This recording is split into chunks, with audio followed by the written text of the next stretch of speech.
Hello and welcome to Broads and Books. I'm Amy. And I'm Erin, and this is a special Broads and Books bonus episode. Today on the Broads Talk Books With, we've got Melissa Faliveno, and I'm beyond excited. You recommended her book Tomboyland and chose it for your favorite nonfiction pick of last year. I did. And I'll admit something, I felt like I was fangirling pretty hard during this interview. I think I admitted that there were a few moments where I felt like maybe I should leave you two alone to geek out. And over that would have been things. dangerous. I don't think Melissa would have kept us in contact after that. We could have spent an hour talking about her pop culture picks especially, or I could have spent an hour making her talk about them. Yeah. Which is probably where it would have gone. Still great, though, Yeah. either way. Mm-hmm. But we got Melissa on Zoom, and she told us about her towering stacks of TBR piles, her struggles with Shakespeare, releasing a book in the pandemic, and her music writing. Which is where I might have gone into a fugue state. Yeah, I kind of noticed that. Mm-hmm. We've put all the books Melissa mentions in the show notes, so you can add them all to your TBR pile. And now, here's our interview with Melissa Faliveno.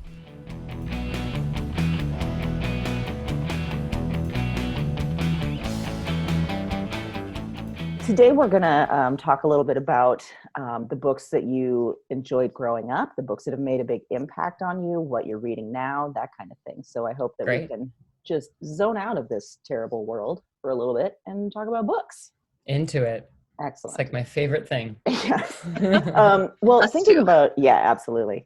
Thinking about when you were a kid or a teen, do you have a particular book that you remember as being one of your favorites? I have a few that stick out. I remember when I was a really little kid, for some reason I was obsessed with John Steinbeck's The Red Pony, which says a lot, I think, about my personality. Like, it's such a sad book. And I think that when I was a kid, I was actually kind of like weird and funny and precocious, but I loved this incredibly sad book. And I used to read it all the time. I read it cover to cover all the time. And then I was also really interested in, I had kind of, I would say definitely an obsession with like anthropomorphized animals. Like that was my jam. Mm-hmm. So I read a series called Hank the Cowdog, which was, if I recall, best name ever. Right? It was written by this guy in Texas. And I recently looked it up because I was writing about it. And it's about, like, from what I can remember, a crime-solving hound dog who lives on a farm and like solves crimes and mysteries that happen on the farm. And his nemesis is this barn cat. And one of like the first sort of experiences I had with writing was I basically just ripped that off, but flipped the script and I wrote a series. I don't remember what the character's name was, but it was a crime-solving barn cat whose nemesis was a dog, because I'm much more a cat person than a dog person. So, and then like looking back, I was like, wow, I just wholesale like lifted this story when I was, I think I'd switch that and just say you pioneered fan fiction. That's a better way to put it. Yes. Yeah. Yes. You're like, this is it. Yep. Everyone follow. Those were my tie-in novels. Also, Erin has a son who's obsessed with cats, and I think that your book, the one that you wrote as a kid, that would really speak to him. I'm gonna have to try to find it, and I'll send him a copy. I believe they were illustrated too. I think I drew, because I used to draw comics and stuff, so I think I was like always illustrating these barn animals. Yeah, other than that, when I got a little older, I was really into Christopher Pike, like the vampire novels. Mm-hmm. Yeah, super into horror. I read a lot of Stephen King when I was a kid, much too early. And R.L. Stine. I was into the creepy, the horror books for sure. Oh yeah. Yeah. One of the things that we've talked about and readers have mentioned before is that they encountered a classic maybe too early, or they weren't ready for it, and they hit a road bump in their reading life. We've talked about that was Moby Dick. Do you remember there being a classic that you struggled with? Oh, Shakespeare.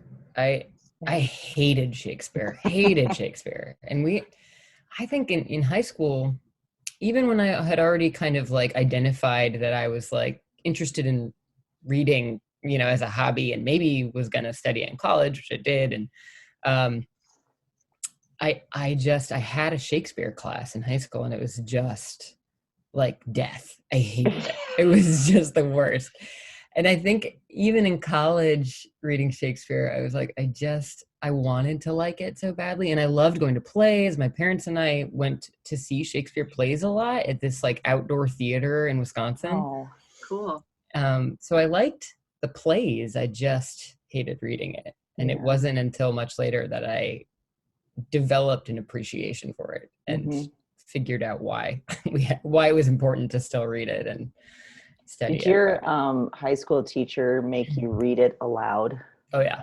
Yeah, we recited it all the time. We did like round robins, you know, so everyone would take a character and sort of recite Which it. made it worse, I think. It's like all these kids are dead inside and hating it, just like, I don't want to do this.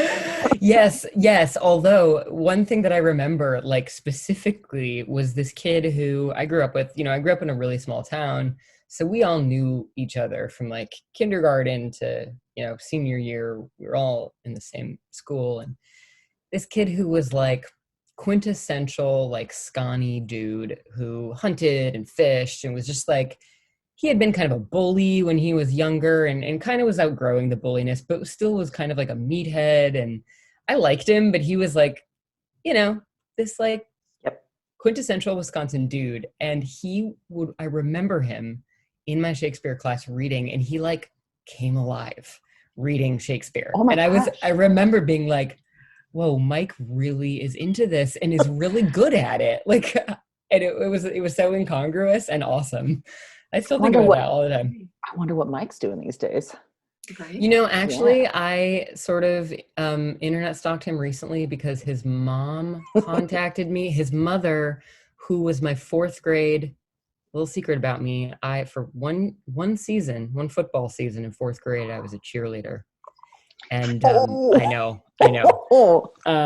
And she was my cheerleading coach, and she wrote me when the book came out and was like, I just wanted to let you know I read your book and I loved it. And she filled me in on what her kids were doing. And I was like, say hi to Mike for me. And I found him on Instagram. He's like, still like, he's a huge fisher. He's like a competitive fisherman. And so all the pictures are of like him holding up giant northerns and muskies and stuff. And still think about that Shakespeare. Yeah. Maybe he's still reading it to himself in his, I hope so. In his office. Yeah. As you were, you know, getting older and finding, you know, reading the books that you were reading, were there any particular that you remember standing out as like, this is what I want to do? This is guiding me. Yeah, for sure. I feel like the book that I read so it was kind of, I remember it being sort of a tiered process. Like I read a book in high school that I was like, oh, this is what books can do. And that was Jane Eyre, which I think it probably is for a lot of people. Yeah. Maybe, I don't know. But I just remember reading that book and like something cracked open, you know, like look at what literature can be, look what books can do. And then we read Wide Sargasso Sea, and I was just obsessed with that whole world. And then it probably wasn't until I got to college that when I started reading essays, like personal essays, and that's when I was like, oh, this is what I want to do. That's like, that's it. And it was probably David Sedaris, you know, and I was like, I'm going to be a humorist. And then it turns out like every time I try to write something funny, it just turns into something incredibly sad. But I still have hope that I like have some like comic essays in me. But yeah, we read him, and we read Megan Daum's My Misspent Youth, and like Barbara Ehrenreich, Nickeled and Dimed. You know, it was sort of like really interesting to me to see what nonfiction could do. This sort of like narrative nonfiction that's kind of a marriage of journalism and personal narrative. So those were probably the kinds of books that was like, okay, this is what I want to do. I mean, I remember, Aaron, you're a huge fan, but I remember David Sedaris being funny, but also sad. There's a lot of sadness. Yeah, for sure. Yes. Especially lately, like more so in the last couple books, big time. He's really delved into some of those dark areas. Yeah, it's interesting to watch that trajectory too. Like this, you know, as the writer gets older, sort of grappling with more serious things and death and, you know, his family members that he's lost. And But yeah, I think I know the first one I read was Barrel Fever, which is super absurd. There's like, it's just like so funny and so wild and just like bombastic. And I was, I took that with me. Madison had this great film festival every year, and I was going to see some movies, and I was early to a movie, and I brought it with me, and I was sitting in like a dimly lit theater waiting for the movie to start, reading that book and just like cracking up, like cackling. Could not stop cackling. Just like people were filing in and I just kept reading and cackling. The person I was with was like, okay, you need to stop reading the book now. Thinking a little bit about your reading life now, how many books would you say are on your to be read pile, and are there a few you can share? It's totally selfish on our part, like, oh my God, gratification. Yeah. And we always love seeing the expressions of like, oh shit. I mean, like towering, the stack. Mm-hmm. I have a couple stacks and they're literally towering. One is on my nightstand and it's like, I mean, listeners can't see what I'm doing with my hands, but it's like the Leaning Tower of Pisa. It's just like, and it looks so precarious, like it's going to fall over, and I don't fix it and I don't take anything off of it. I just keep adding.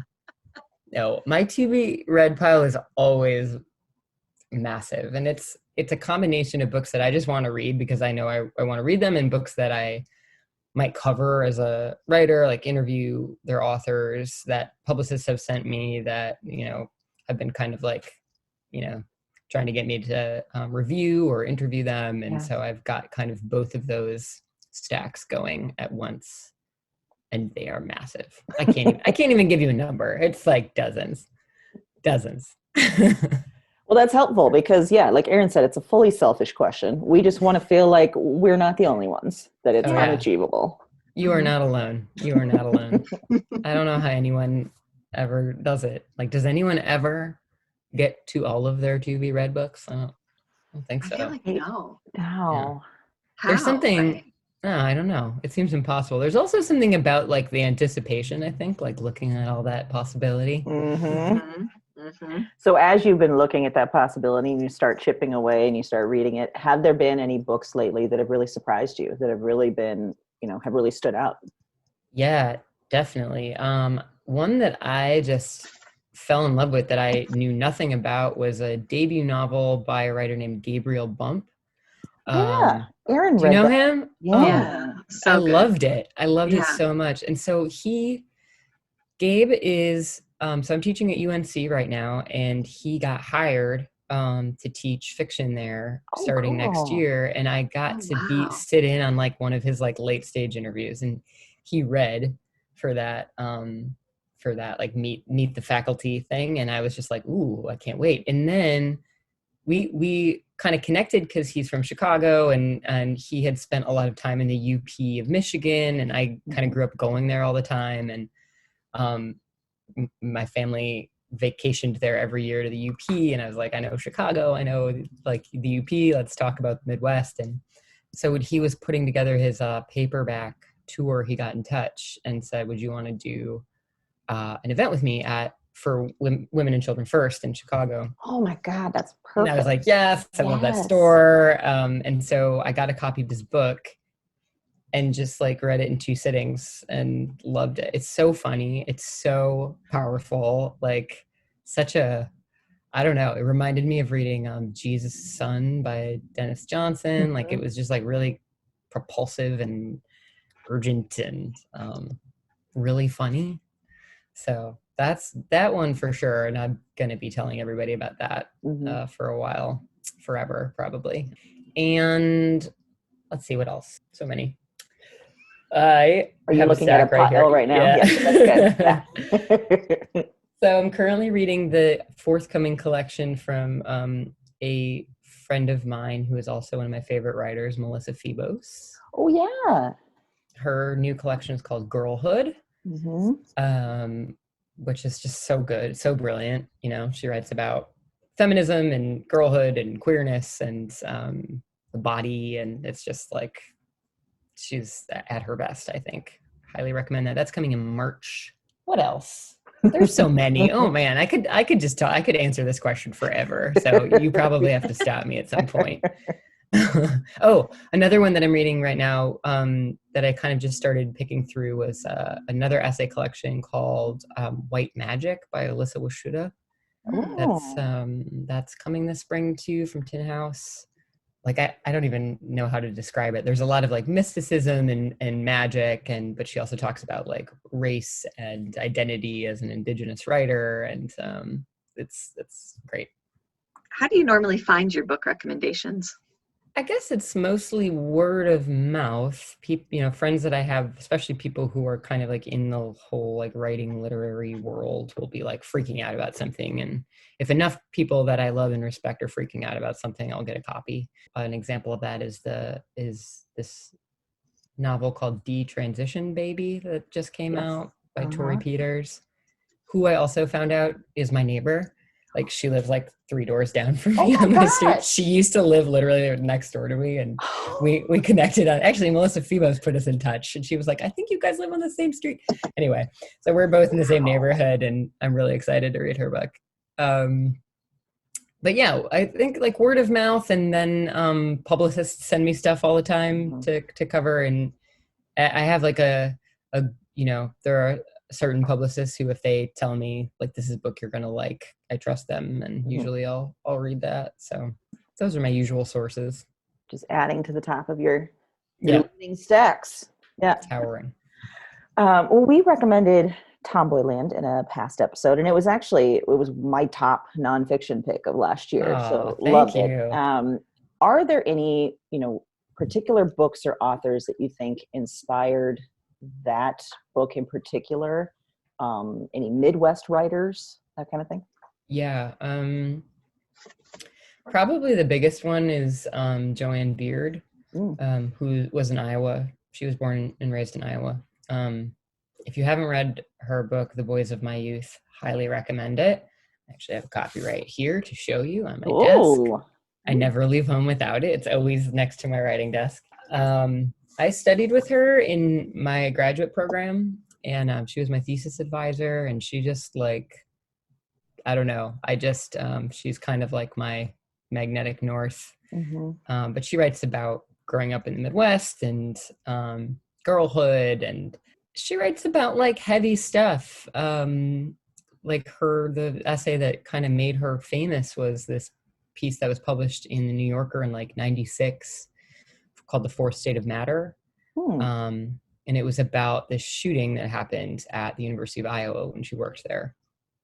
But it's also about like loss and divorce. Like she's in the middle of a divorce and her dog is dying, and then this whole like hugely traumatic thing happens, and it's really intense, but it's also really funny. Like she manages to strike this balance between like very kind of heavy material and like this light sort of always kind of like wry perspective. So she's great, and she probably influenced the writing of Tomboyland the most, I would say, and then probably Rebecca Solnit as well. Then Explain Things to Me, The Mother of All Questions. And then there's this book that she wrote before that kind of series of more like sociocultural essays. She wrote a book called A Field Guide to Getting Lost, which I also have right here at my desk.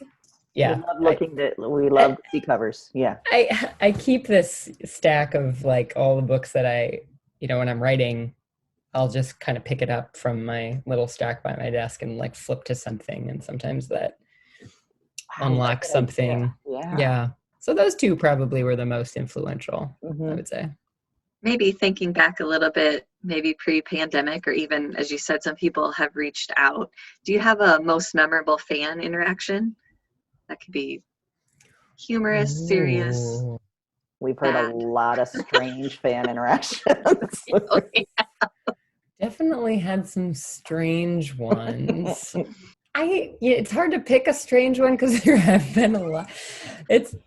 I think the nature of this book is like, it's been really cool to see, but it's also just kind of wild and a brand new experience to me that people want to, like, strangers want to reach out and like tell me their story. And wow, that is, it feels like a huge responsibility, but I'm also really grateful for it. But sometimes I'm like, oh my God, I don't know how to respond to this, like, Yeah. 'cause sometimes people get in touch and they're like telling me stuff that I'm like, I think, there are probably other people that you can talk to that'll be more helpful in navigating this question, but it has been really cool to see that like people read this and they feel this like kind of connection and they want to share this thing that in many ways, a lot of the people who write me are like, I never really talk about this, or I don't, tell people about this because it's not something that I was raised to talk about, or, and so it comes back to that a lot. Like, we don't talk about ourselves. Right. People tend to be Midwestern and they're like, so that's been both like really cool and really strange. But one of like the best was my fifth grade teacher, my fifth grade homeroom teacher got in touch and was like, wow. I don't know if you remember me. And I was like, of course no one forgets their fifth grade teacher, It was like, she got in touch and she was like, I read your book and I loved it. And she was just like, she's been such a vocal champion of it on social media. She posts about it and stuff. And so that was really lovely. That's so like, cool. I imagine we've talked about this with other nonfiction writers too, that the nature of nonfiction, it's very vulnerable in a way. Good that most of them have either been positive or sharing their own stories. As much of a weight that must be for you to hear some of their stories. Yeah. And it, I think that my like mode of self-preservation, which is not a great one, is that I take a really long time to respond to emails. So now I have like 50 unresponded emails. Oh, you have a stack of emails. I do. It's my TBR, to be responded to email list. I am going to get to all of them eventually. That's my goal. But it takes a lot to I bet. show up for that, in a really kind of present, honest way. And I can't do it all the time, when the brain space is limited. Mm-hmm. As part of, when this book came out, and maybe the pandemic affected this, but were there authors that you wanted to meet and you did meet as a result of getting this book out into the world?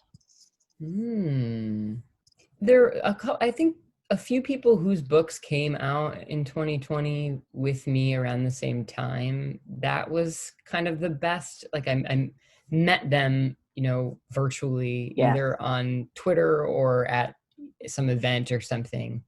And I feel like, I don't know, this is my feeling, but I've talked to a few writers who have this experience too, but it feels like those of us who had our first books come out during the pandemic are like this crew, and we're just like, this was wild and it is what it was. And, it's all we can do. And we kind of have a good network of like a few people that I've met. We text one another and we're like, how you doing? Still mourning the fact that we couldn't, go anywhere and launch our book. Yeah. So that's been really nice and really helpful in this experience. One of those writers is Allison Wood, who wrote a book called Being Lolita. That was her debut memoir.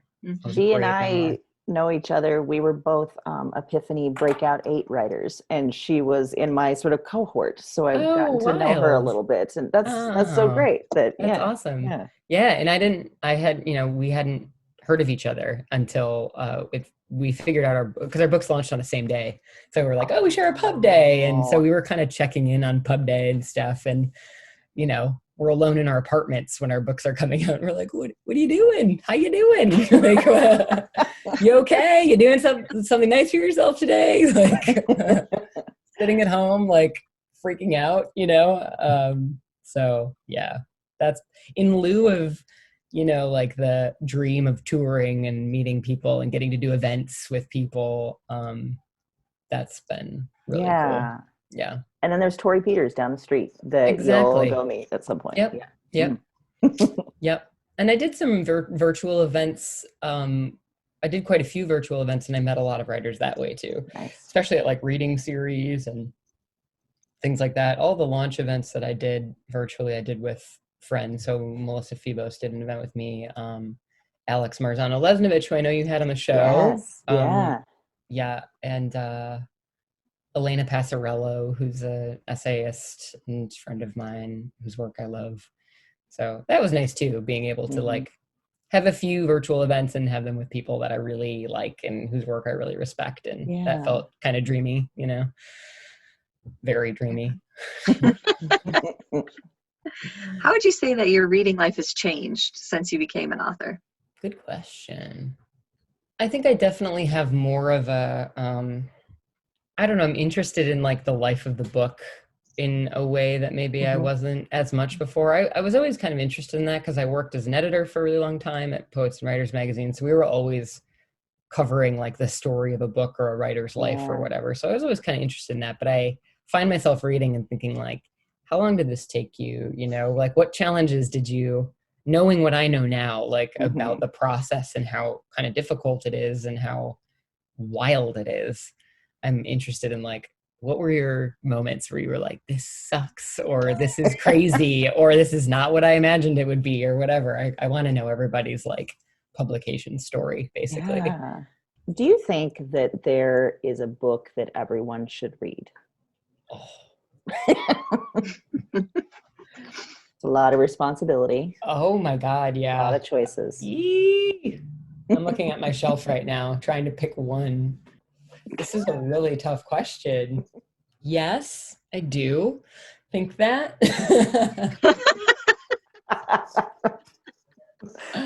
Good stalling tactic. I mean, I'm like tempted to say anything by Toni Morrison. That's good. I mean, I read Song of Solomon when I was in high school, and that was like the best, one of the best things that a teacher ever assigned, you know. It was for like an AP US history class, and it was like I learned so much about history through this book, through a work of literature. Yeah. So yeah, everybody should read Toni Morrison. Everybody should read James Baldwin. Everybody should read, I don't know, maybe everyone should read Jane Eyre. Everybody should read Shakespeare, I guess. I don't know if I actually believe that, but you know, I understand. That's fair. Well, at the end of our episodes, we like to talk about pop culture things we're obsessed with. It might be podcasts, movie, TV, music. Is there something that you're obsessed with right now? Yes, but what? How do I limit this to one thing? You don't have to. You can tell us a handful of things that are okay. You. All right. Well, weirdly, in terms of pop culture, I'm not consuming anything new right now. I'm consuming a lot of older stuff, and I wonder about this pandemic and our mentalities and like the way that we've been kind of returning to the comfortable things, you know? Yeah. So I recently started rewatching Battlestar Galactica. Oh yeah. Oh, you hit me. Oh boy. It's like one of my favorite shows ever. And I'm sorry, but like the Edward James Olmos, Mary McConnell, like situation is the best thing that's ever happened on television. And I heard recently that they're rebooting it. And I was like, no. Why? You can't. I know. Why do they do this? It's a perfect thing. It's perfect in its imperfection. It's perfect. And it does not need to be rebooted. It's just glorious. The damn youths ruining everything. The youths. The youths. So that for sure. And then I just to do a little plug, every year I write for this tournament of essays about music called March Xmas. It's a different thing each year. So it's based on like March Madness. But there's been March Badness, worst songs ever. And this year is March Pladness, and it's grunge era music. Oh my gosh. Now you really got her. Yeah. She was and now it's real bad. Yeah, no, it's going to be a really good one. It's the month of March it runs, and it's you can pick your top like 3 choices of songs to represent, and then you write about it. And I got my like third, it was either my second or third choice, which is and this is part of the question is like, does it does this song fit into the word grunge, and what does grunge mean, and like all this stuff. Anyway, is Everclear's Santa Monica is the song I'm writing about. Love that song. Yeah. I mean, who doesn't, right? Right. So I've been listening to that nonstop, like on repeat for like 2 months. So that's great, though. It's a sunny song. Sort of, talking about oceans and yeah. But yeah, so I'm really living in the 90s, early 2000s right now. That's where I live usually, actually. There were problems, but there wasn't a pandemic. True. Yeah. True. And we had Battlestar Galactica, which we did. I sort of feel like I need to like back out and let you guys have a moment. I was afraid Melissa was going to say like Riot Girl stuff, and then I was just going to explode. Like, like out, yeah. I mean, that would have been great. A friend of mine is repping Bikini Kill in this tournament, which I'm jealous about. Yeah. So, yeah. Last year for Badness, I wrote about the timeless classic Nothing's Gonna Stop Us Now by Starship. Which I maintain is the worst song ever written. That's the one from Mannequin, right? Like the movie Mannequin. Yeah. Yes. Which while researching that essay, of course, I had to watch Mannequin. Yes. Which is wild. I bet it's so bad. So bad. Like maybe the worst movie ever. And the character of Hollywood, I bet, is just cringing. Oh, such a caricature, yeah. Oof. I mean, the whole thing is just one big problem. But it's fun in a way to watch, just to sort of like get a glimpse into a time and be like, this is what was being made. There has been some progress. Sometimes it doesn't seem that way. There has been some progress. And that is what kids like us were watching and consuming. Yeah. Yes. Wow. Oh boy. Well, Melissa, those were our questions. Very much enjoyed getting to know you a little bit and talking about books. And I had a great time. Oh yeah. No, this is my favorite thing. Favorite conversation. Books and Battlestar Galactica.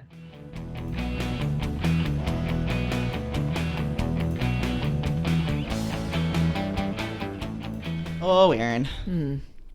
As I said, I was a fangirl. But there's a lot to fangirl about. There is. She had me at crime-solving dog book. Yeah. Because basically she started fan fiction with her own crime-solving, and I loved it. Yeah. And I think Mason would love it. Oh, man, wouldn't he? He would. He'd be all over it. See, he would be as much a fan as we are at this point. Yes. He probably wouldn't remember her name, but he'd be like, crime-solving cat. Woo! Yeah. Yes. Yeah. I love that she reinforced that reading aloud for Shakespeare is just a bad idea. It's not great. No, it's not great. I'm glad that, that fellow in her class really came alive. But otherwise, it's a losing proposition, I think. It is. Yeah, absolutely. And as always, finding out that somebody else has towering stacks of TBR piles is always a nice treat. It really is. I also like to see the face, the kind of face melter of like, great? Like there's a moment of shame where like, no, we need this. Yes. Yeah. Help go us ahead. feel better about ourselves. That's what we're doing here. We are not shaming you. We are inviting you into this world in which it's just too much. Yeah. Yeah. I like that, we've talked about this before, and we've talked to other nonfiction writers before, that some of the fan interactions they have are so interesting. And, we had Jeannie Vanasco who told us about people in prison contacting her. We had like so many strange interactions.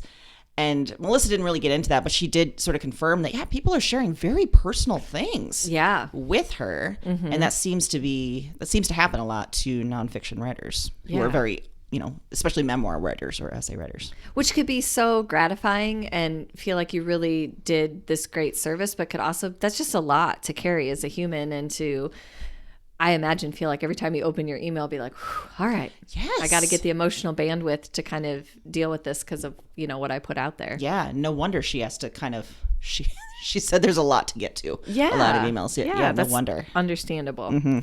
I also loved hearing that authors that released books last year during that time all kind of banded together virtually and like checking in on each other. And that's nice to hear, because it is. What a tough time, especially for a debut. I mean, yeah. And I know we've tough. talked about this before, but I think a lot of authors in a typical year, they would spend a lot of time out in bookstores and out at events trying to promote their books. And, people didn't get to do that last year. Right. So that's they're missing a lot. Absolutely. Yeah. Yes. I like that she's interested in people's publication story now, like being on the other side of stuff, understanding how publishing is kind of strange and weird. Every time she's reading a book, she's like, how did this come to be? How did this happen? I like that a lot. Yeah. Yeah. That is great. I love the rewatching Battlestar Galactica, not because I've ever watched it, but because of you guys' interaction. That was the time that I felt like I might need to leave and let you have a moment because you guys were getting it. Would have let you leave and just talked about Battlestar Galactica and got real nerdy. And none of that would have been released to listeners because I don't think anyone wants to hear that. I mean, it might have been. Who knows? I didn't have anything productive to add at that point, so... She introduced us to a whole new world of music writing too. Yes. March Xmas. Very exciting. I've dove into that site. There's a lot there. And if you're interested, the brackets start very soon. I just noticed that today on March 1st, I think. You can it's almost like, if you're March Madness, into, if to sports. I don't know how the brackets work. But if you're into that, you can do it with music. I loved that you went into that so confident. Like, I have gotten so into this. Listen, basic concept, totally foreign to me. Music writing, love it. Yeah, that's a good summary of what just happened. Yeah. I did, when she was talking about that, though, I did think two things. One, that sounds right up Amy's alley. And two, that sounds like something Amy should participate in. I will the future. Admit that I signed up for next year's lottery. Good. Because what you have to do is sign up and then you may or may not get picked to write for next year. But immediately after this interview, I went and signed up. Good. Yeah. I'm glad to hear that. Yeah. Also, I will tell you too that I didn't know this before we got into our interview, but she's in a band. Yeah. It blew my mind. That is amazing. Listen to her album. I mean, maybe it's good that I didn't listen to that before. Yeah, it'd be too much. I'm sorry, Melissa. I apologize for what's happening. I think it's all good. Yeah. Well, guess what? We will be back next Wednesday with our regular weekly themed episodes. In the meantime, happy reading.